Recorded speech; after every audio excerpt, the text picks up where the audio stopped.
c'est Patrick Bouchitet. Oui, oui, oui. Mélanie Griffon, justement, on va parler d'une tradition, évidemment, la crèche et les fameux santons de Provence, dont on ne connaît pas grand-chose, le nombre, qui ils sont exactement, ce qu'ils représentent. Et voilà. vous savez tout. Et oui, je sais tout, Thierry. Vous allez voir que ces petits santons que l'on place dans la crèche et qui sont effectivement le symbole par excellence de Noël, sous leurs airs un peu kitsch, vous allez voir finalement qu'ils sont très raffinés, très délicats. Et on voit vraiment que les santonniers qui les fabriquaient avaient de véritables talents. Alors en France, Thierry, ils apparaissent en Provence à la fin du XVIIIe siècle. À la fin de la Révolution française finalement, parce que c'est à cette période-là que l'on a interdit toute manifestation religieuse. Du coup, les crèches vivantes, les crèches dans les églises disparaissent et apparaissent les crèches familiales, on va dire, au cœur des foyers, dans l'intimité des foyers. Et à partir de ce moment-là, les santonniers vont s'en donner à cœur joie parce qu'ils ne vont pas représenter que la nativité, ils vont aussi représenter à travers ces petits santons toute la vie de la société de l'époque, à travers des tas de personnages. Et pour cela, Thierry, ils vont s'inspirer de ce qu'on appelle la pastorale de Morel. Regardez, c'est Josette Artaud, une grande collectionneuse de santounes, comme on dit en Provence, qui nous explique tout ça.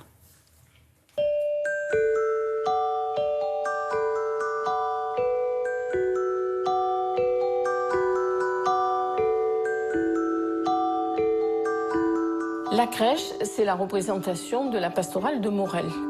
La pastorale est une œuvre littéraire. C'est le récit de la naissance de l'enfant Jésus, raconté par des bergers. Ils vont ameuter tout le village pour que les gens viennent saluer l'enfant. Les santons sont habillés de façon très précise pour symboliser le pêcheur, le tambourinaire, la marchande de poissons ou bien la fileuse. On y retrouve toute la vie de la société de l'époque. Les visages sont très travaillés, les mains, les pieds. Ce sont des personnages qui sont marqués par le temps, qui ont des fois un petit peu de ventre, qui courbent l'échine, qui n'ont pas forcément une allure de première jeunesse. Les femmes portent le costume provençal, fin 18e, des jupons avec des dessous absolument extraordinaires, comme les jupons piqués, qui étaient peints à la main souvent.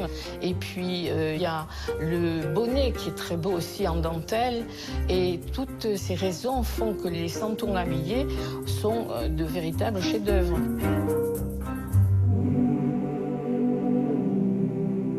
Très souvent, la Vierge et Saint-Joseph échappent aux vêtements provençaux.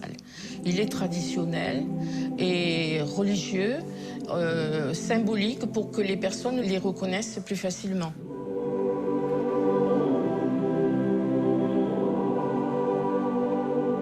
Une crèche comme celle que vous avez derrière vous représente 4 générations. Et souvent, on la passe à nos enfants, à nos petits-enfants. On en prend soin, on les met dans des cartons, on les soigne, on les répare, on nettoie les tissus. C'est la tradition et surtout la transmission.